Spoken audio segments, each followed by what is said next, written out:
Halo Sobat Sip. Di tengah pelambatan ekonomi Indonesia di tahun 2024, ternyata Indonesia berhasil menjadi nomor 1 di dunia dalam beberapa bidang. Berdasarkan data dari data.ai, Indonesia menduduki peringkat pertama sebagai negara dengan rata-rata waktu penggunaan smartphone terlama di dunia.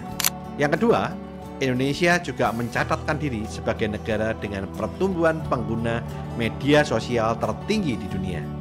Dan yang ketiga, Indonesia merupakan negara dengan jumlah pengguna TikTok terbesar di seluruh dunia, yang jumlahnya mencapai 157,6 juta orang. Nah, apa dampaknya bagi kita dan peluang apa yang bisa kita dapatkan dari kondisi ini? Serta bagaimana caranya kita bisa cuan dari kondisi ini. Ikuti terus di video yang kali ini.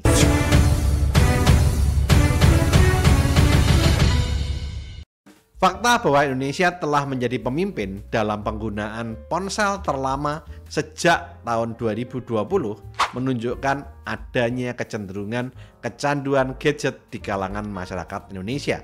Menurut survei Google, jumlah ponsel aktif di Indonesia mencapai 354 juta perangkat, melebihi total penduduk Indonesia yang mencapai 277,7 juta jiwa. Sedangkan data dari Badan Pusat Statistik menunjukkan bahwa 67,29% penduduk Indonesia berusia di atas 5 tahun menggunakan smartphone dan menghabiskan waktu rata-rata 6,05 jam per hari untuk menatap layar smartphone mereka. Angka ini jauh melampaui rekomendasi American Optometric Association yang menyarankan penggunaan handphone hanya maksimal 2 jam per hari.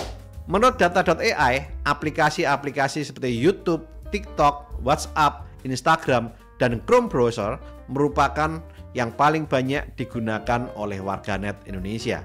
Hal ini menunjukkan bahwa aktivitas online seperti menonton video, berinteraksi di media sosial, dan browsing menjadi bagian yang tidak terpisahkan dari kehidupan sehari-hari masyarakat Indonesia. Di samping itu, pada tahun 2024, Indonesia juga mencatatkan diri sebagai negara dengan pertumbuhan pengguna media sosial tertinggi di dunia. Beberapa platform yang menunjukkan lonjakan pengguna yang signifikan di Indonesia adalah yang pertama, TikTok. Menurut data terbaru tentang jangkauan iklan TikTok, Indonesia merupakan negara dengan jumlah pengguna TikTok terbesar seluruh dunia dengan jumlah mencapai 157,6 juta, melebihi Amerika Serikat dan Rusia. Meskipun sempat diblokir sementara oleh pemerintah Indonesia pada tahun 2018, aplikasi media sosial TikTok tetap banyak digunakan di Indonesia. Popularitas platform ini terus meningkat terutama di kalangan generasi muda karena TikTok memiliki konten pendek dengan fitur audio dan efek yang menarik. Kreator konten lokal memainkan peran besar dalam memperluas adopsi TikTok sebagai media hiburan, media edukasi, dan juga bisnis. Saat ini TikTok Shop juga makin digemari oleh masyarakat karena harganya relatif murah. Negara dengan jumlah pengguna TikTok tertinggi yang kedua adalah Amerika Serikat. Popularitas TikTok di Amerika Serikat meroket setelah mengakuisisi Musical.ly pada tahun 2018. Sebelumnya, jumlah pengguna aktif bulanan di platform TikTok kurang dari 10 juta. Tetapi, dalam beberapa bulan setelah membeli Musical.ly, jumlah pengguna TikTok di Amerika Serikat tumbuh secara eksponensial dan menjadikan Amerika Serikat saat ini memiliki jumlah followers terbanyak kedua di TikTok setelah Indonesia, dengan jumlah pengguna TikTok sebanyak 120,5 juta. Jumlah download TikTok berhasil melampaui Facebook, Instagram, Snapchat, dan YouTube, yang mendorong Facebook untuk meluncurkan layanan saingannya, yaitu Lasso. Pengguna terbanyak TikTok yang ketiga dalam daftar peringkat berdasarkan negara adalah Brasil dengan 105,3 juta pengguna. Platform kedua yang juga mengalami peningkatan yang signifikan adalah Instagram. Fitur seperti Reels, Stories, dan belanja online dari Instagram Shop menjadi salah satu daya tarik utama daripada Instagram. Banyak UMKM dan influencer memanfaatkan Instagram untuk membangun brand atau merek mereka dan menjual produk melalui Instagram Shop.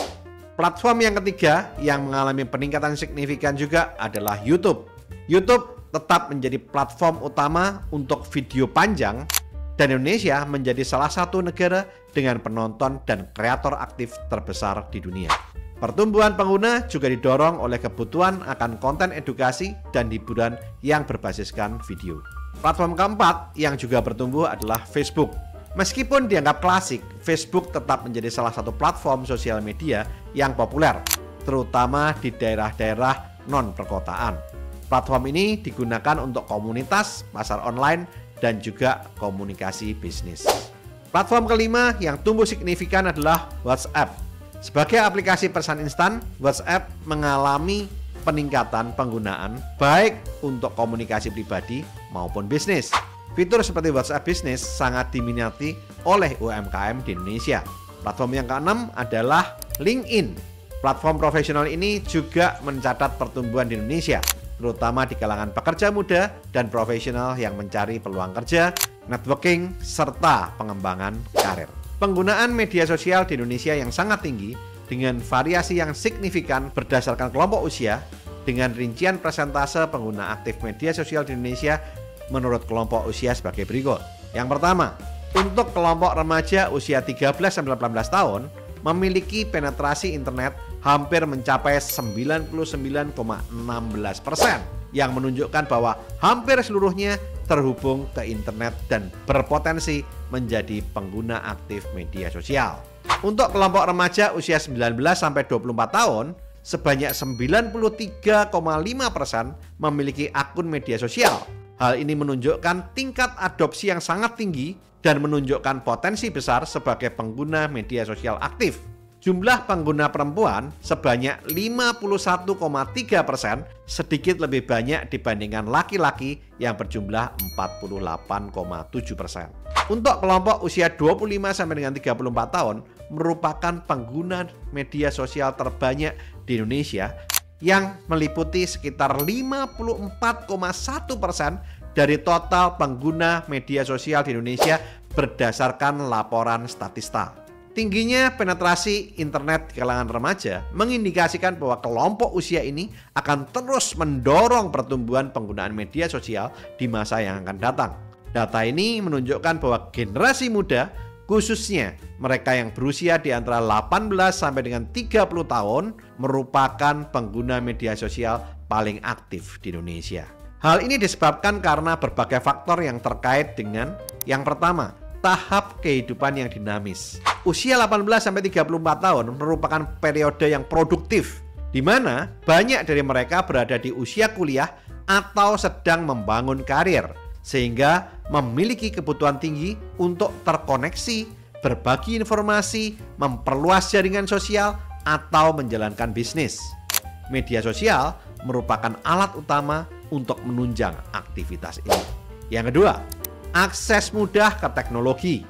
Kelompok usia 18-34 tahun memiliki daya beli yang relatif lebih baik dibanding usia yang lebih muda. Apalagi saat ini harga smartphone semakin terjangkau. Di samping itu, infrastruktur internet di Indonesia juga semakin baik, terutama di kota-kota besar, sehingga mendukung konektivitas digital. Keakraban dengan teknologi sejak usia muda membuat mereka lebih adaptif terhadap platform media sosial yang baru. Yang ketiga, kelompok usia 18-34 tahun menggunakan media sosial untuk tetap terhubung dengan teman, keluarga, dan komunitas walaupun terkendala jarak dan waktu. Media sosial seperti WhatsApp, Instagram, dan Facebook telah menggantikan metode komunikasi tradisional seperti SMS atau telepon.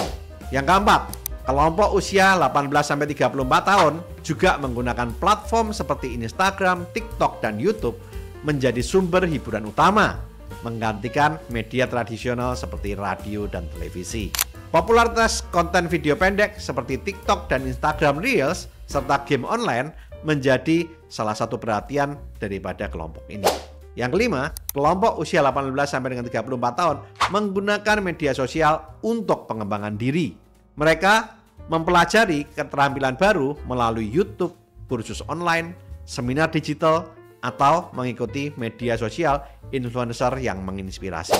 Yang keenam, kelompok usia 18-34 tahun antusias terhadap teknologi dan inovasi digital, serta aktif dalam ekonomi digital, baik sebagai konsumen maupun sebagai pelaku bisnis. Mereka menggunakan media sosial untuk mencari informasi, memasarkan produk, menjangkau lebih banyak pelanggan, dan memperluas pasar melalui ekonomi digital. E-commerce yang terintegrasi dengan media sosial seperti Instagram Shop dan TikTok Shop sangat populer di kalangan usia 18-34 tahun ini. Yang ketujuh, kelompok usia 18-34 tahun memiliki budaya fear of missing out atau FOMO. Banyak dari mereka merasa perlu terus memperbarui diri dengan tren, berita, dan kehidupan sosial yang mendorong penggunaan media sosial secara intensif.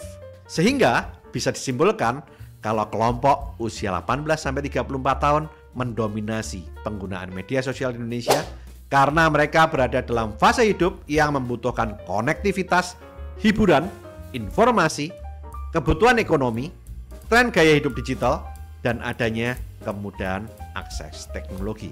Dalam hal ini, penggunaan media sosial oleh kelompok usia 18 sampai dengan 34 tahun di Indonesia bisa digolongkan dalam need atau merupakan kebutuhan ataupun bisa juga digolongkan sebagai keinginan atau wants, tergantung pada konteks dan tujuan penggunaannya. Penggunaan media sosial sebagai kebutuhan atau needs jika digunakan untuk yang pertama, sarana komunikasi dan konektivitas untuk berkomunikasi dengan teman, keluarga, rekan kerja, terutama di era digital. Platform seperti WhatsApp, Instagram, dan LinkedIn seringkali digunakan untuk menjalin koneksi sosial maupun profesional. Yang kedua, sarana sumber informasi. Media sosial bisa digunakan untuk mendapatkan berita terkini, tren pasar, dan informasi-informasi yang lain. Platform seperti Twitter dan YouTube sering dijadikan sumber utama untuk belajar mulai dari keterampilan baru hingga pengembangan diri. Yang ketiga, sarana pendukung pekerjaan dan pendidikan. Untuk pekerja, media sosial sering digunakan untuk pemasaran, promosi bisnis, atau jaringan profesional. Bagi pelajar atau mahasiswa, platform ini bisa menjadi tempat untuk berdiskusi, mengakses materi edukasi, atau menjalin relasi akademis. Yang keempat, sarana ekonomi digital, di mana media sosial menjadi kebutuhan bagi mereka yang menjalankan bisnis online atau berkarir sebagai content creator, freelancer, atau digital marketer.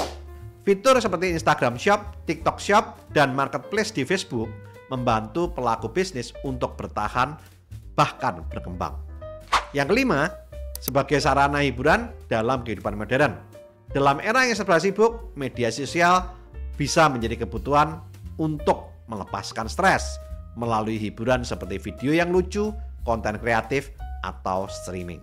Tetapi penggunaan media sosial bisa juga diklasifikasikan sebagai keinginan atau wants jika digunakan untuk yang pertama, pemenuhan gaya hidup.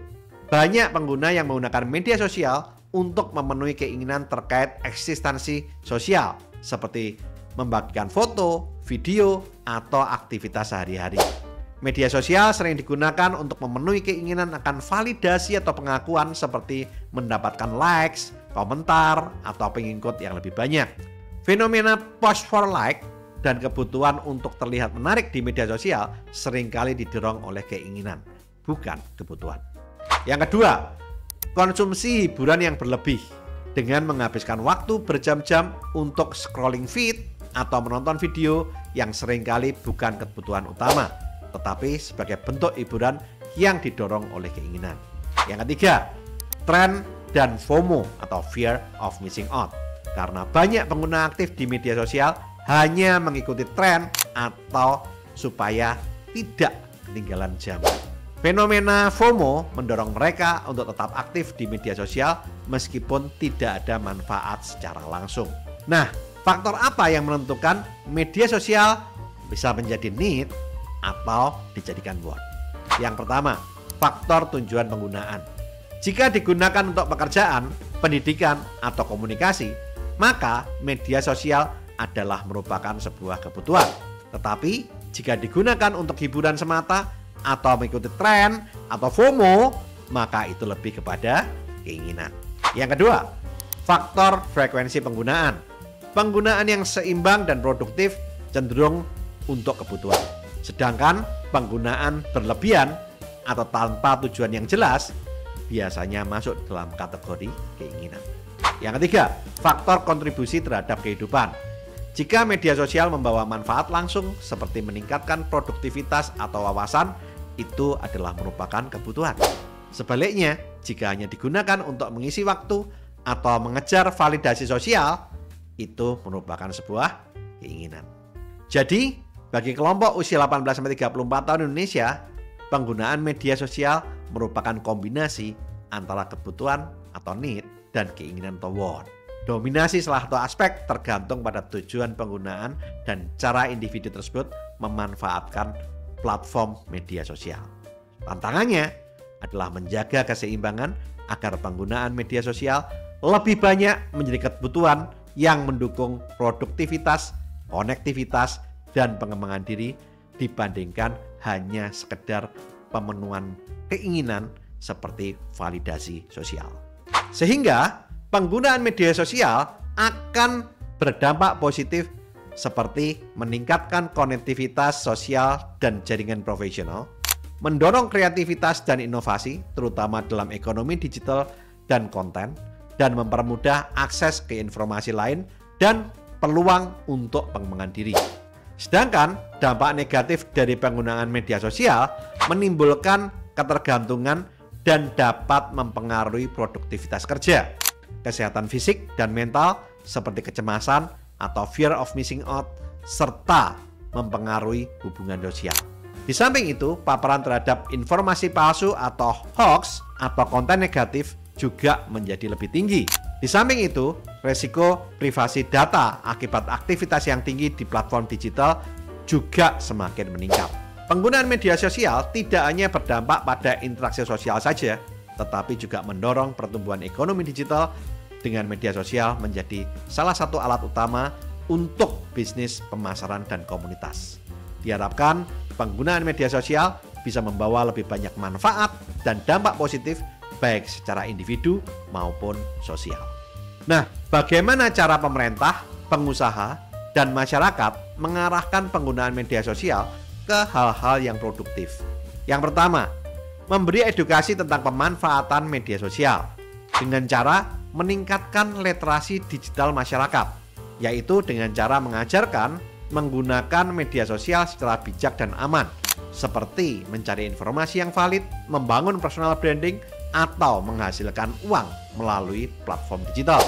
Di samping itu juga bisa membuat program pelatihan keterampilan online dengan memperkenalkan program berbasis media sosial yang fokus pada keterampilan produktif seperti pemasaran digital, desain grafis, atau coding. Yang kedua, mendorong untuk membuat konten yang produktif dengan cara yang pertama, melakukan promosi konten edukatif dengan membuat platform media sosial yang bisa mempromosikan konten edukasi, bisnis, atau pengembangan diri agar lebih terlihat dan menarik bagi pengguna muda. Bisa juga dengan melakukan kolaborasi dengan influencer, yaitu dengan cara melibatkan influencer untuk menyebarkan pesan-pesan positif seperti pentingnya keterampilan kerja, kesehatan mental, dan kewirausahaan. Yang ketiga, memfasilitasi peluang ekonomi digital dengan cara melakukan pelatihan UMKM digital dengan mengajarkan cara menggunakan media sosial untuk bisnis kecil seperti strategi branding, pengelolaan toko online, dan iklan digital. Dan juga mendukung kreator lokal dengan cara memperluas akses bagi generasi muda untuk menjadi kreator konten yang berfokus pada tema edukatif, inovasi, atau budaya lokal.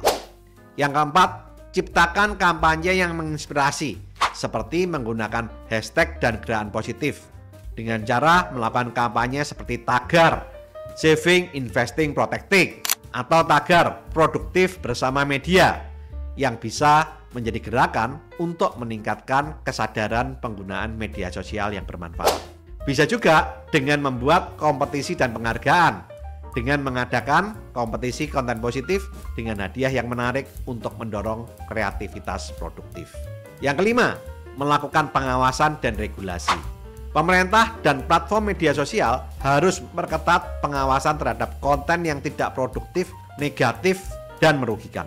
Di samping itu, platform media sosial juga dapat menambahkan fitur pengingat untuk membatasi waktu penggunaan atau mengarahkan pengguna ke konten-konten yang edukatif. Jika kelompok usia 18 sampai dengan 34 tahun bisa diarahkan untuk menggunakan media sosial secara lebih produktif, dampaknya akan sangat besar dan bagus dalam jangka panjang, seperti meningkatkan kualitas sumber daya manusia di Indonesia, mendorong inovasi dan kreativitas dalam ekonomi digital, dan mengurangi dampak negatif seperti kecanduan media sosial atau penyebaran informasi palsu atau hoax. Dengan kolaborasi antara pemerintah, pengusaha, dan masyarakat, media sosial bisa menjadi alat pemberdayaan yang membawa manfaat besar bagi generasi muda di Indonesia sehingga bisa mencapai Indonesia Emas di tahun 2045. Bagaimana caranya untuk lebih memaksimalkan dampak positif? Yang pertama, pemerintah, pengusaha, dan organisasi harus menyediakan pelatihan literasi digital untuk semua kalangan. Di samping itu, juga melakukan pengawasan pada konten digital. Dalam hal ini, platform teknologi harus lebih ketat dalam mengawasi informasi-informasi hoax dan konten yang berbahaya. Di samping itu, juga harus melakukan investasi infrastruktur dengan cara memperluas akses internet ke daerah terpencil untuk mengurangi kesenjangan digital. Di samping itu, masyarakat perlu didorong untuk menggunakan teknologi secara bijak dan tetap menjaga interaksi sosial secara langsung. Dengan langkah-langkah yang tepat, penggunaan media sosial bisa menjadi alat untuk mempercepat kemajuan sosial dan ekonomi Indonesia agar bisa mencapai Indonesia Emas di tahun 2045. Lakukan terus saving, investing, protecting agar hidup Anda makin sip. Saya, Tony Hermawan Adikaryo, sampai jumpa di Puncak Kemakmuran.